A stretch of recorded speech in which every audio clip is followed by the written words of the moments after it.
At Ezekiel's welcome back banquet, after returning to the country, my wife Angelica kept a cold expression the entire time. After several rounds of drinks, the atmosphere gradually became lively. Ezekiel raised his glass and toasted everyone.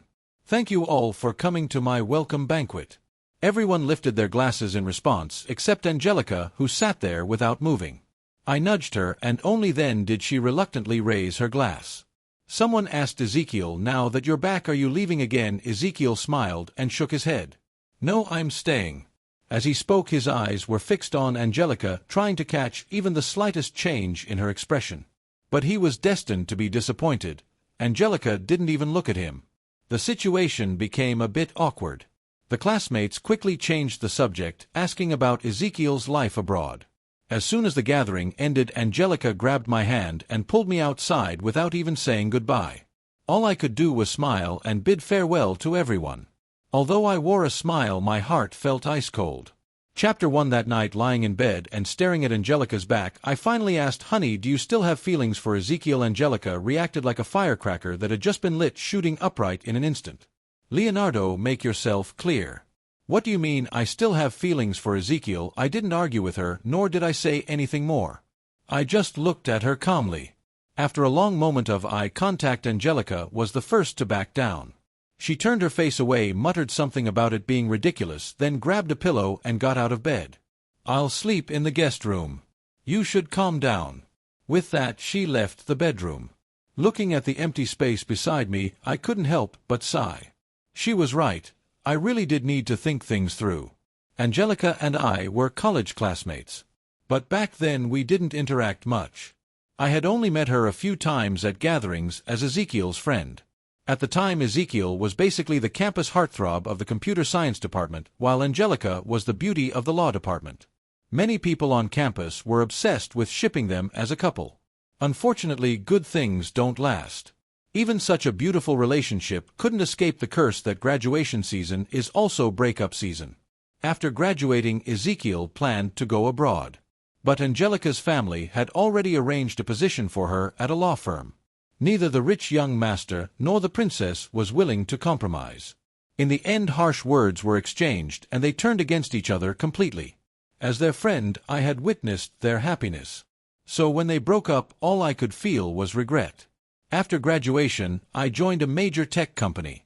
I didn't meet Angelica again until 4 years later. By then, she had become the legal counsel for our company. Reuniting with someone familiar naturally made us both delighted. After finishing our work, Angelica invited me to a Western restaurant downstairs to catch up. I gladly accepted. That day we talked about many things from the past. There was nostalgia on Angelica's face, but also a hint of melancholy. At one point, I casually asked whether she was still in contact with Ezekiel. The ever-smiling Angelica suddenly changed her expression. "Leonardo, don't ever bring up that name in front of me again. Just thinking about him makes me sick." Her reaction startled me. Looks like when love fails, it really can turn into hate. Chapter 2. Ever since Angelica became the legal counsel for our company, we naturally had more chances to meet. Whenever she came to the company for work, she would always look for me to chat or invite me out for a meal. Before long, we became close friends who could talk about anything. Angelica came from a wealthy family and was highly capable. Just 4 years after graduating, she had already started her own law firm. My family background was decent, not extremely rich, but we lived comfortably. However, we both faced the same problem: pressure from our families to get married. Every time this topic came up, we would exchange a glance and shake our heads with a bitter smile. At 29, Angelica tentatively asked me, "Leonardo, how about we just make do and get together?" I was stunned for quite a while before snapping back. "What did you just say?" Angelica rolled her eyes at me and emphasized her words. "I'm saying let's be a couple." I didn't reject her outright. I actually started to consider the possibility. Working at a major internet company, I didn't have many chances to meet women. And most of the women around me were straightforward, no-nonsense tech types. Not really my type. On the other hand, Angelica had a great background, was beautiful, and had both high IQ and EQ. She really was a good option. It's just that I looked at her seriously and asked a question. "Angelica, if Ezekiel comes back, will your feelings waver?" Angelica shook her head firmly. "He's been dead to me for a long time. Don't worry, since she said that I had no more concerns. What I'm afraid of is that there is a grave in her heart burying a widow. After we confirmed our relationship, we skipped the getting to know each other phase. We directly arranged for both families to meet and began preparing for the wedding. Everything went smoothly, until the day before the wedding when Angelica received a gift from Ezekiel. It was an exquisite sapphire pendant and a letter. I asked her if she wanted to see what he had written. Angelica sneered and shook her head. She tore the letter into pieces and threw it into the trash along with the pendant. I was satisfied with how she handled it, though I couldn't help but feel her reaction might have been a bit extreme. But it was just a minor episode. Our wedding proceeded without a hitch. At 30, Angelica and I got married. In the second year of our marriage, we had a daughter, Bella. Our daughter was well behaved. She inherited Angelica's looks, graceful and beautiful. Her personality was like mine, calm and easygoing. After 10 years of marriage, Angelica and I had a great relationship and our careers were thriving. I became a senior executive at the company. With the support of her father, her law firm ranked among the top in City A. Our daughter enjoyed the best educational resources and consistently ranked among the top students. I was very satisfied with my life and felt that it had all been worth it. I had planned that once our daughter went to college, Angelica and I would travel all over the country, experience different scenery, and truly enjoy life. But now it seems, life is full of unexpected turns. I have no choice but to start planning the second half of my life all over again. Chapter 3. Early the next morning, Angelica left the house right after breakfast. After dropping our daughter off at school, I drove to the company. As soon as I entered my office, I saw Ezekiel waiting inside. The moment he saw me, he greeted me with a big smile. "Leonardo, you're finally here. I've been waiting for you for ages." I smiled on the surface, but inside I was extremely displeased. This guy really has no sense of boundaries. Who let him into my office? His enthusiasm only made me more uncomfortable. We hadn't been in touch for over a decade. Where was all this warmth coming from? Seeing him open his arms to hug me, I quickly reached out and stopped him. "Hello, Ezekiel. What do you need from me?" Ezekiel froze for a moment, clearly not used to my cold and distant attitude. He gave an awkward laugh, trying to smooth things over. "I forgot this is China. Hugging when you meet isn't really a thing here." I shrugged, neither agreeing nor disagreeing. After sitting down, Ezekiel rubbed his hands together and said in a flattering tone, "Old classmate, I've joined your company. Could you talk to HR and get me transferred to a different position? After all, I studied abroad. Isn't it a bit beneath me to just be assigned a technical role?" I frowned and rejected him outright. "That's not something I can help you with." Ezekiel's hand-rubbing stopped and his expression darkened. "Leonardo, I've asked around.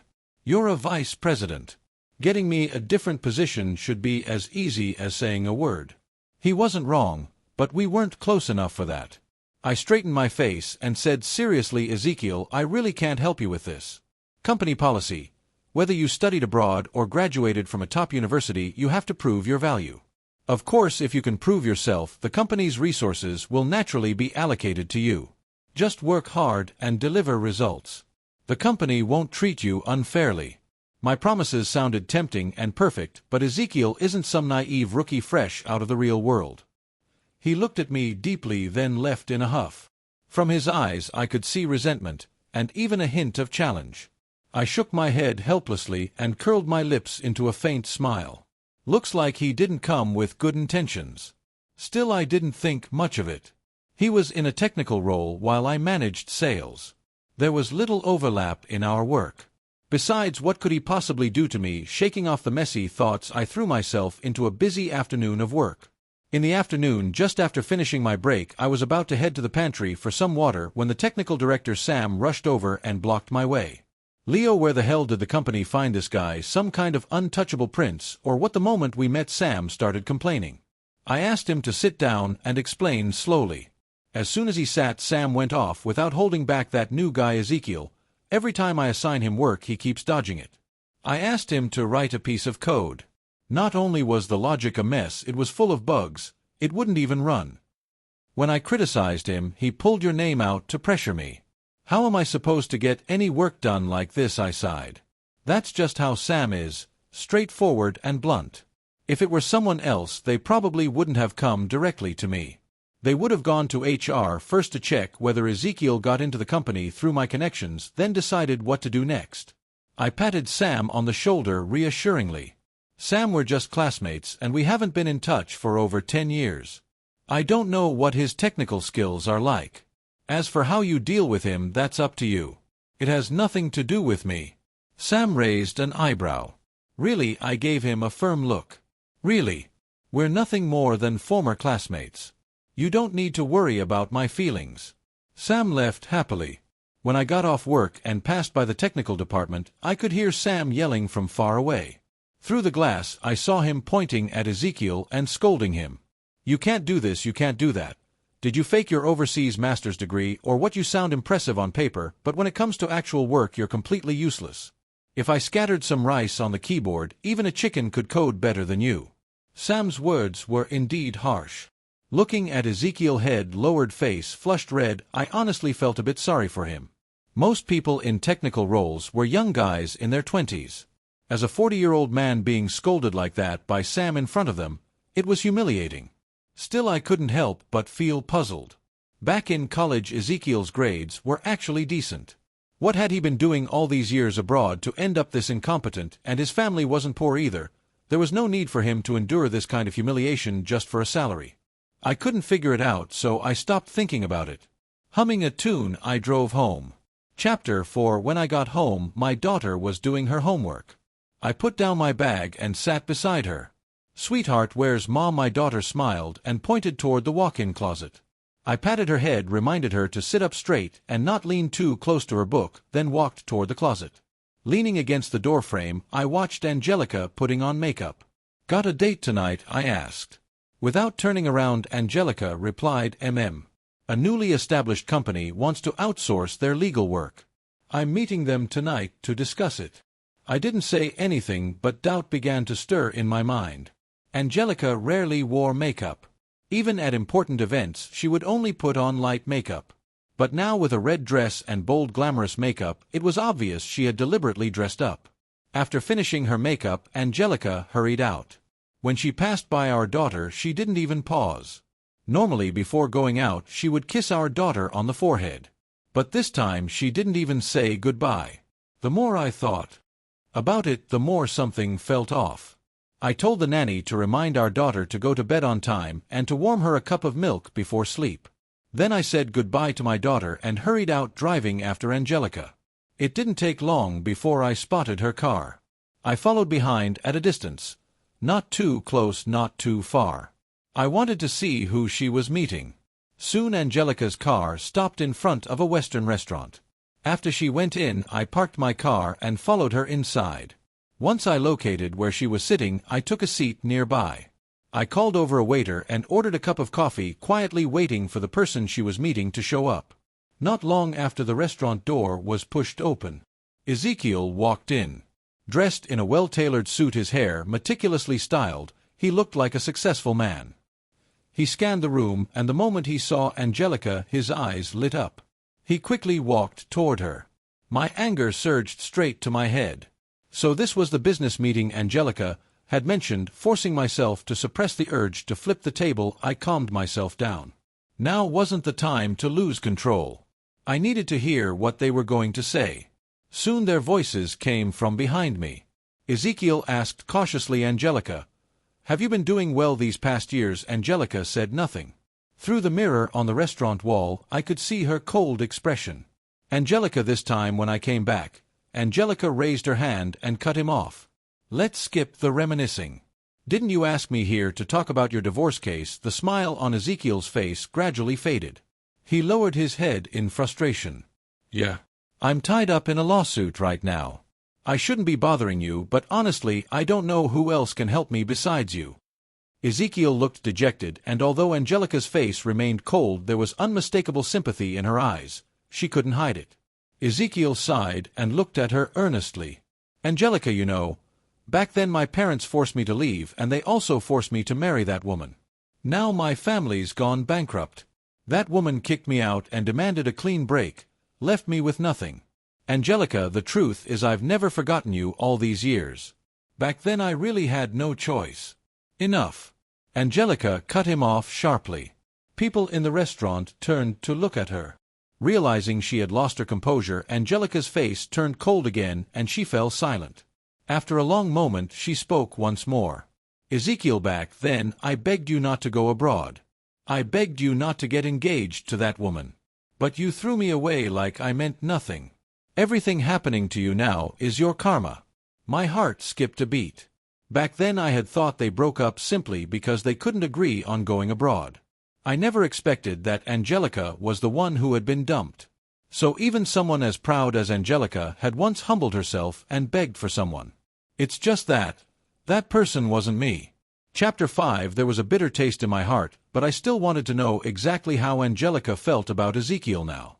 Was it only hatred, or were there still lingering feelings? Ezekiel looked anxious as he tried to explain. Angelica, listen to me. I really regret it. There hasn't been a single day all these years that I haven't thought about you. Angelica let out a cold snort. Ezekiel, for the sake of having known each other, I can help you with this lawsuit. But that's all. Don't get any ridiculous ideas. With that she stood up, ready to leave. Ezekiel panicked and grabbed her. Let go. Angelica's voice was icy. I won't. I finally caught you again. I'm never letting go. His voice carried a hint of tears. I burned with anger inside. Angelica, if you slap him right now, I'll forgive you for lying to me today. But that expectation was never fulfilled. Angelica was pulled down by Ezekiel and ended up sitting beside him. Seeing her pouting stubbornly, her eyes slightly red, the scene felt especially unbearable. To outsiders they looked like a couple in the middle of a lover's quarrel. There was no need to keep watching. I stood up and walked out of the restaurant. The night wind was cold. My heart was colder. After 10 years of marriage, Angelica and I had been perfectly in sync in every aspect. I had never imagined that the cliché, when the ex comes back the current partner always loses, would play out in my life. And back when we decided to be together, I had clearly asked her whether she still had feelings for Ezekiel. What had she said back then? She said Ezekiel was already dead to her. Then what is this now, a resurrection? What's even more ridiculous is, Angelica was actually wavering. When I got home my daughter was already asleep. Looking at her peaceful face I struggled. Should I endure this for her sake? But the more I thought about it, the angrier I became. Why should I endure it? Why should the one who made the mistake get to live freely and happily, and my daughter and I would have to endure a suffocating, toxic life? Is our life not a life too? Gritting my teeth, my mind began to race. When Angelica came back there was still a smile on her face. Did the meeting go well? I suddenly asked. My voice startled her. After seeing me sitting on the sofa, she rolled her eyes, ignored me, and walked straight to the bathroom. I calculated the time. She got home only 10 minutes later than I did. Nothing could have happened in those 10 minutes. My heart settled slightly. That night we lay back to back in bed. I asked, "Don't you have anything you want to tell me?" Angelica turned over and said casually, "Tell you what." I sighed inwardly. Even now I was still hoping she would come clean on her own, still trying to give her a chance. How naive of me. It's true, those who value relationships deeply are the ones most easily hurt by them. Forget it. Since she has nothing to say, then let it be. The next day at work, I called a friend abroad. I asked him to help me investigate what Ezekiel had been doing all these years overseas. I needed to know why he came back and what he wanted. Only then could I prepare in advance. I also bought a tracking device and installed it in Angelica's car. I needed to know her every move. I couldn't just end up wearing the humiliation of being cheated on without even knowing what was happening. Of course, I couldn't put something like that on her directly. But the car was marital property. Tracking my own car was completely reasonable. I had to thank Angelica for that. Being a lawyer, she would often tell me about various cases. At the same time, I sorted out all our shared assets and hired a lawyer to draft a divorce agreement. Once everything was ready, I quietly waited for the right moment to confront her. During this period, Ezekiel didn't have an easy time at the company. I went to Sam and asked him to put more pressure on Ezekiel. Sam happily agreed. Soon information from abroad came back. Looking at the documents in my hands, I let out a cold laugh. Angelica! Angelica, you really brought this upon yourself. You made it through last time. Let's see if you can survive this one too. Chapter 6. When I pushed open the door to Angelica's office, she was sitting together with Ezekiel. The moment she saw me holding a document folder, panic filled her face. "Honey, why are you here?" I looked at her with a smile. "What, your lover can come, but I the legal husband can't." Angelica's face instantly turned red. Ezekiel stood up and waved at me casually. "Leonardo, you've misunderstood. Angelica and I are discussing my divorce case." I looked at him mockingly. "Did I ask you to speak?" Seeing my expression turn cold, Angelica hurried over. "Honey, you really misunderstood. I'm the attorney handling Ezekiel's divorce case." That only made me angrier. "Angelica, your client, sure has a lot of pull, needing the boss herself to personally handle his case." After being repeatedly confronted, Angelica became both embarrassed and angry. "Leonardo, stop slandering us. We're just lawyer and client." I looked at her provocatively. "Oh, really? Someone like him is your client? What exactly is he even hiring you for?" Ezekiel stepped forward and stood in front of Angelica, shielding her, speaking in a lecturing tone. "Leonardo, calm down. You're not young anymore. Why are you still so impulsive? Fuck, this moss that's been pissed on by a dog still dares to pop out and pretend to be a mushroom." He even started lecturing me. I threw a punch straight into Ezekiel's eye. He let out a scream and crouched down, clutching his face. I didn't stop. I kicked him to the ground, then followed with several hard kicks to his torso until he couldn't get back up. Only when I stopped did Angelica finally react. She cried out, "Leonardo, how can you hit someone? That's illegal." I ignored her completely and took out my phone.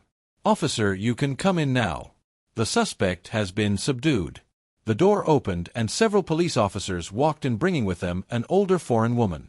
Without another word, they handcuffed Ezekiel. The lead officer shook my hand gratefully. "Sir, thank you for your cooperation. This wouldn't have been possible without you."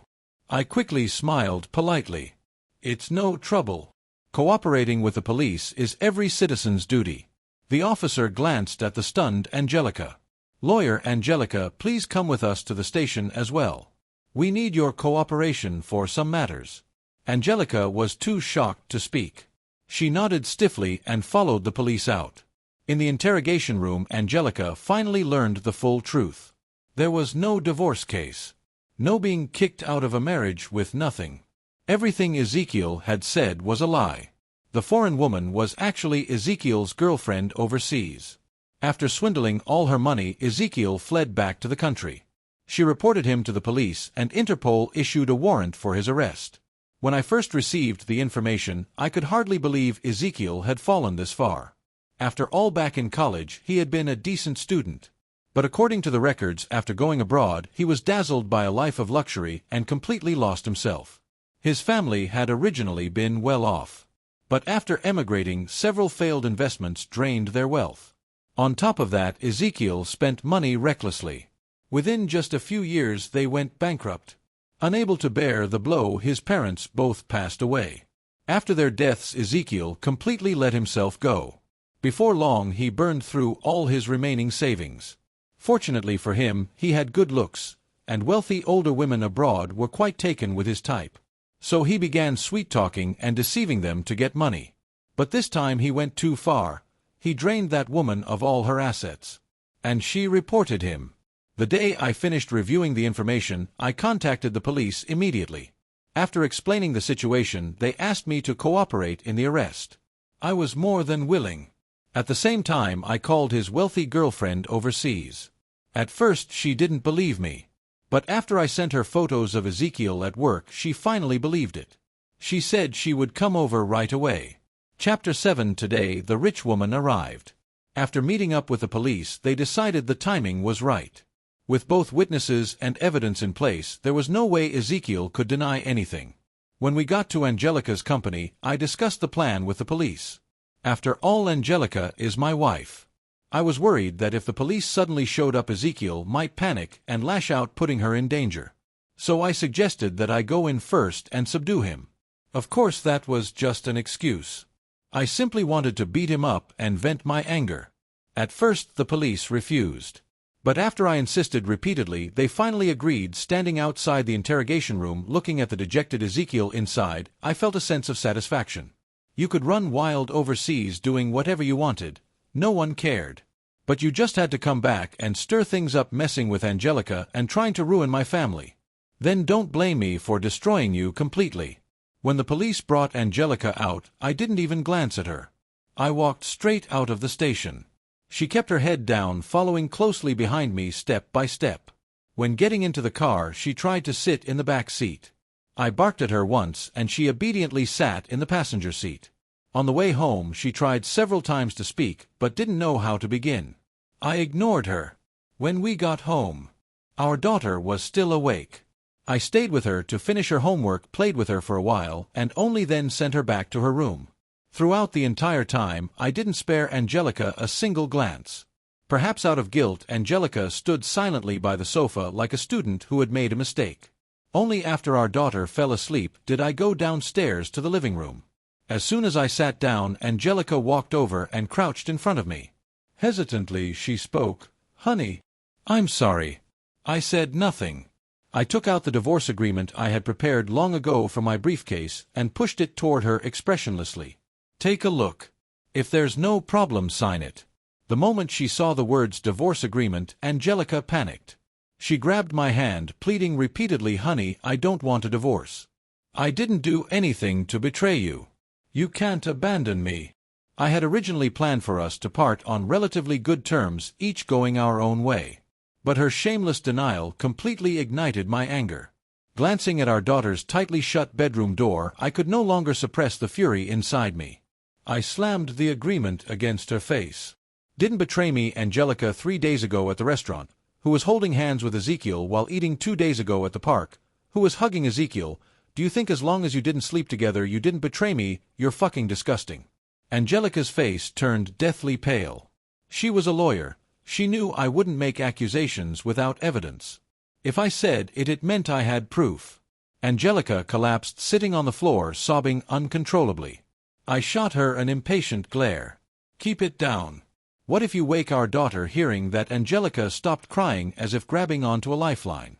"Honey, we can't get a divorce. Bella can't lose a complete family."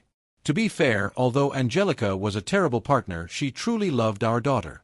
All these years, whether in resources or companionship, she had done her part well. But our daughter shouldn't become her excuse to bind me and maintain this broken marriage. I shook my head lightly. Bella is already 10. She has her own sense of right and wrong. I believe she'll understand our decision. Angelica wiped her tears messily, a trace of determination flashing in her eyes. "Honey, let me tell you, if you insist on divorcing, I will never give up our daughter. I'm a lawyer.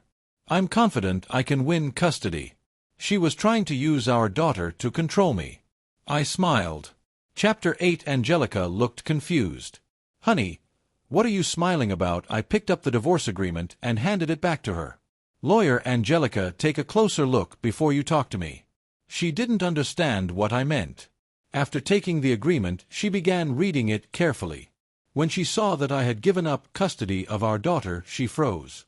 She looked at me in disbelief. "Leonardo, are you crazy just to divorce me? You're even giving up Bella." I nodded firmly. Holding the agreement, Angelica started crying and laughing at the same time, almost like she had lost her mind. I watched her coldly. In truth, I understood her reaction. She believed that no matter what I would never give up our daughter. But she was wrong. If our daughter stayed with me, she wouldn't be as happy as she would be with Angelica. I had thought about this for a long time. I wasn't a local in City A. While I had some connections and resources, they were nothing compared to Angelica's. From the way Angelica cared for our daughter, it was clear she would never let her suffer.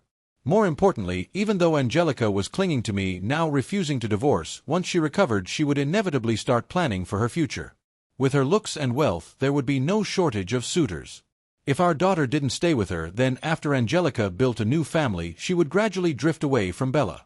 I couldn't guarantee that my daughter would always have a mother who loved her. But I could guarantee that she would always have a father who loved her. So after weighing everything, I chose to let Angelica have custody, no matter how painful it was. After crying for a long time, Angelica finally calmed down and sat on the floor in defeat. "Honey, even knowing that nothing happened between me and Ezekiel, you still insist on divorcing me?" I nodded firmly. "Yes. The divorce is non-negotiable. Angelica sighed, picked up a pen, and signed her name on the agreement. Watching her hand tremble as she held the pen, I didn't feel good either. But there was no other way. There was a time when I believed we would go from love to growing old together. But the temptations along the way were too strong. In the end, she failed to hold the line, and got off track. And we could only part ways here. Angelica handed me the signed agreement, but she clutched one corner tightly, refusing to let go. It took quite some effort before I managed to pull it away. Angelica started crying again. "Honey, can I make a few requests?" I said coldly. "Go ahead." She looked at me pleadingly. "Don't tell our parents about the divorce yet." I nodded. "Okay." Seeing me agree, she made a second request. "Don't tell Bella either." I thought for a moment. I can agree to that, until she finishes elementary school. Angelica sighed, then cautiously made a third request. "Honey, can we divorce but still live in the same house?" I laughed in disbelief. What kind of fantasy was she living in if we divorced but still lived together? How would that be any different from not divorcing? "Angelica, you're asking for quite a lot." She lifted her head, eyes filled with pleading. "This is the last one. Please." I shook my head. "It's already written in the agreement.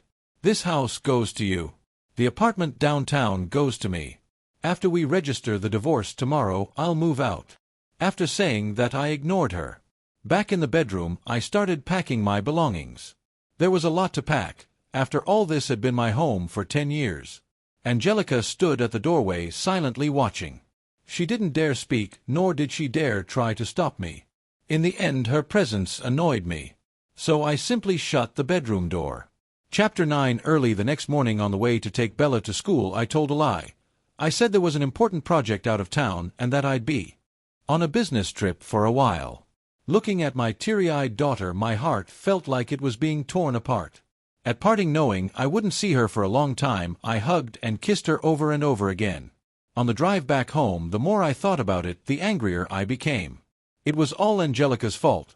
She had a perfectly good life, yet she just had to stir things up. That so-called Prince Charming from back then, was he really that unforgettable? By the time Angelica got into the car, I even had the urge to hit her. Seeing the hostility on my face, Angelica didn't even know what she had done wrong this time. But now she was terrified of me and didn't dare say a word. She could only sneak glances at me cautiously. At the Civil Affairs Bureau, we took a number, registered, and completed all the procedures. Then I drove Angelica back home. The entire way, I didn't say a single word. After getting home, I started loading my luggage into the car. When I carried the last suitcase out the door, Angelica, who had been standing there the whole time, grabbed my arm. "Honey, can you not leave?" I shook her hand off. "No." After a moment of stalemate, Angelica finally gave in. "Honey, can I ask you one last question? Why can you handle everything so calmly, so calm? It feels like you don't love me at all." I set the suitcase down and looked at her seriously. "If I were 20 and faced something like this, I might have grabbed a knife and gone after you both. If I were 30, I might have slapped you a few times and told you to get lost. But I'm 40 now. I have to plan for the rest of my life. It's only in middle age that you realize fighting with anyone is just draining yourself. Nothing is more important than living the rest of your life well." After saying that, I picked up the suitcase again and got into the car. After moving into the apartment downtown, I began living alone. During the day, I worked. After work, I'd find somewhere to eat something I liked and have a couple of drinks by myself. At night, I video called my daughter on time. Then I lay in bed alone, enduring the withdrawal symptoms of divorce. Life is like this. While you enjoy the happiness it brings, you also have to bear the pain it gives. Everyone lives half in quiet contentment, half in the chaos of everyday life. The withdrawal was worse than I expected. I loved Angelica deeply. During our 10 years of marriage, she had given a lot to this family and had been very good to both me and our daughter. And precisely because she had been so good, I couldn't tolerate her emotional wavering. After enduring it for a month, the day finally came for us to officially collect our divorce certificate. When I saw Angelica at the entrance of the Civil Affairs Bureau, she was staring at me intensely. After not seeing her for a month, I realized I missed her a little. After we got the certificate and walked out, Angelica finally spoke. "Leonardo, you've lost weight." I nodded. In truth, she had lost even more weight, Her once full figure had noticeably thinned.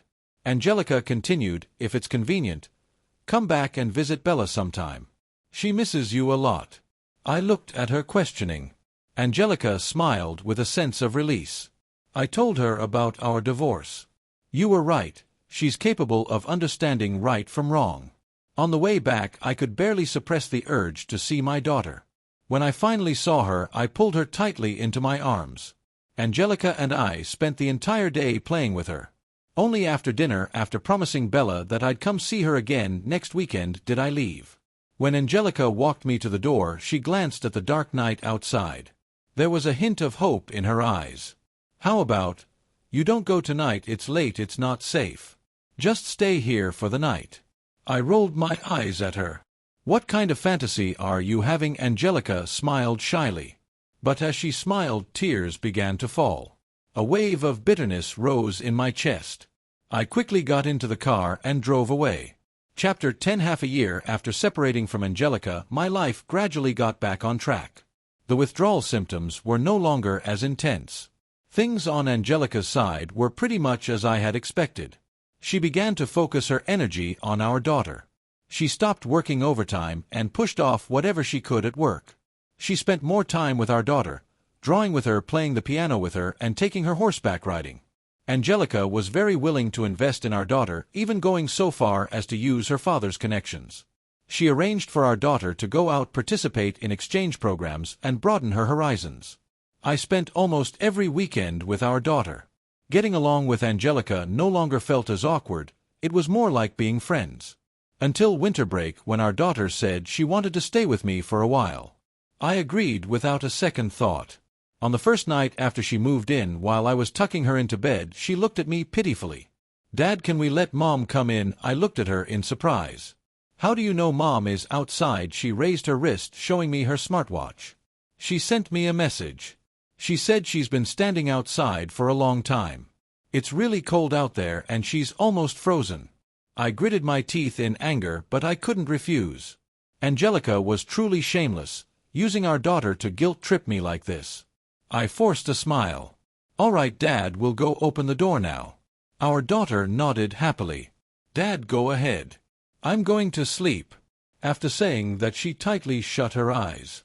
After leaving her room, I stormed toward the door. The moment I opened it, Angelica squeezed her way in. "Leonardo, it's so cold outside. I'm freezing to death." As she spoke, she rushed toward my bedroom. By the time I got there, she was already lying on the bed, pretending to be asleep. I laughed in exasperation. "Angelica, you have two choices. Sleep on the couch or get out." Angelica pouted reluctantly, climbed out of bed, and went to the living room dejected. I lay in bed, breathing in that once familiar scent, unable to fall asleep for a long time. It had been almost a year. This house finally felt a bit more like a home again. If only Bella could stay here forever. Just as I was lost in thought, the door was gently pushed open and a curvy figure slipped inside. I watched Angelica quietly climb onto the bed. I closed my eyes and pretended to be asleep, deciding not to argue with her. After lying down beside me, Angelica behaved herself, even softening her breathing. I sighed. Fine, let her sleep on the bed. But unexpectedly, 10 minutes later, she started getting more and more excessive, inching closer and closer to me, muttering that she was cold. I ignored her. Then she began draping her arms and legs over me, rubbing against me. I cleared my throat. She immediately froze. After a while, a flattering, coaxing voice sounded. "Leonardo, you're not asleep yet, hee." I said nothing. I opened my eyes and stared at her in silence. Angelica raised her right hand and swore, "I promise I'll just hold you. I won't move around." I closed my eyes again. Fine, do as you like. But I didn't expect that this kind of promise isn't just something men use to fool women. Women can use it to fool men too. Under Angelica's teasing, I still failed to hold my bottom line. The next day, Angelica looked radiant and got up early to make breakfast. While eating, Bella kept looking at me, then at Angelica, smiling non-stop. Curious, I asked, "Sweetie, what are you laughing at?" Bella pouted. "I'm happy the three of us can sit together and eat again as a family. Dad, you don't know, after you left, every time we ate, Mom would stare at your seat in a daze. And at night she would hide in the bedroom and cry." I clenched my teeth, put down my bowl. Then I grabbed Angelica, who was secretly smiling, and pulled her into the bedroom. "What do you mean by this? She's still so young. How can you use her like that?" Faced with my accusation, Angelica spread her hands. "She's just telling the truth. What can I do? I can't exactly make her lie." I gritted my teeth in anger, but had nothing to say. And just like that, Angelica stayed at my place for a whole month. In her words, even if we didn't remarry, she would still occupy this position, so no one else could take advantage of an opening. And gradually I accepted it. On the long road of life, everyone is bound to stray at times, to make mistakes. I only hope that after this upheaval we can both recognize our own flaws, correct our paths, and walk once again toward happiness.